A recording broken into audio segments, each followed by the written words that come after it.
Hi Elise, this is just a short video to help you with setup of the Jasmine tone arm. Um, so there are two, this is called the counterweight, and there's two counterweights included. You're going to want to use the thinner or the smaller of the two.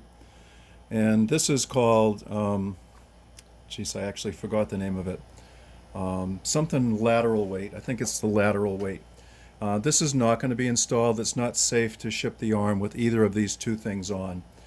So first, let me just talk about the lateral weight.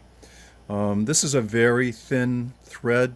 I'm going to send a separate picture which shows all the settings that I have, but as you can see, it screws out.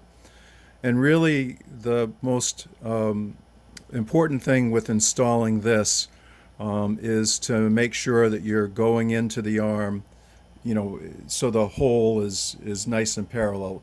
It goes in nice and easy, so if for some reason it's not threading in easily, immediately pull it out and try again.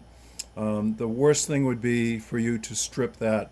It would have to come back, and my machinist would have to drill another hole, and possibly we would need another one of those lateral weights. So again, it's really crucial that this goes in nice and easy and never forced.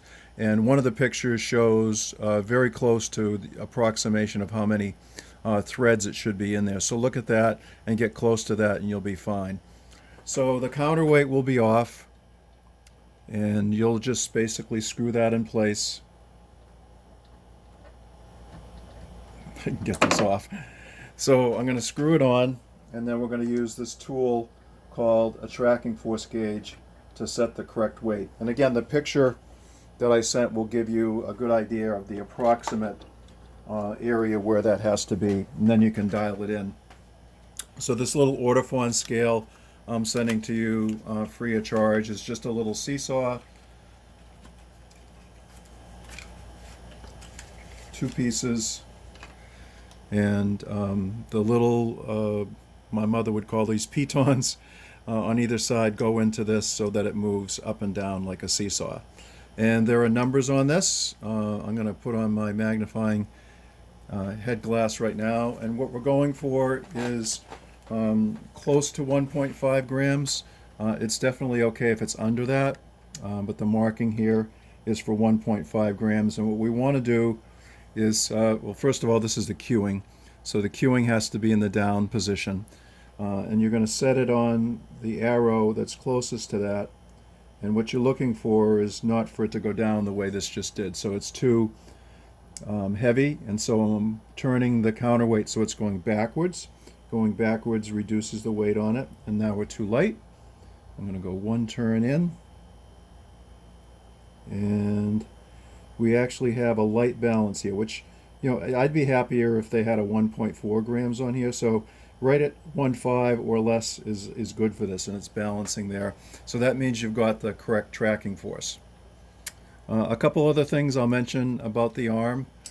So this is what's called the anti-skate, and there's a little piece that goes on the anti-skate. It's a round donut-shaped piece. Leave that off.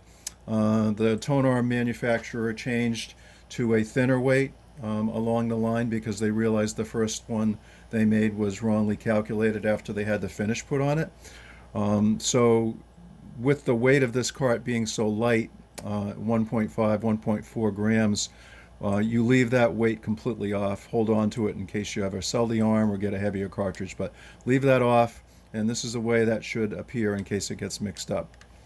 This setting up here, leave it where it is. It's, according to everything else, it's already set in place.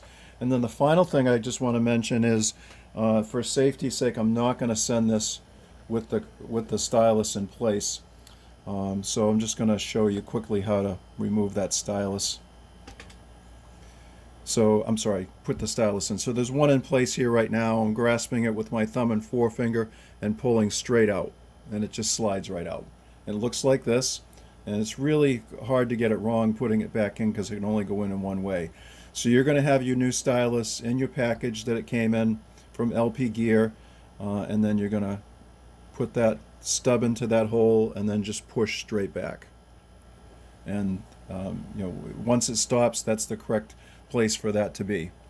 Okay, last thing, I guess I can just quickly talk about the controls here. So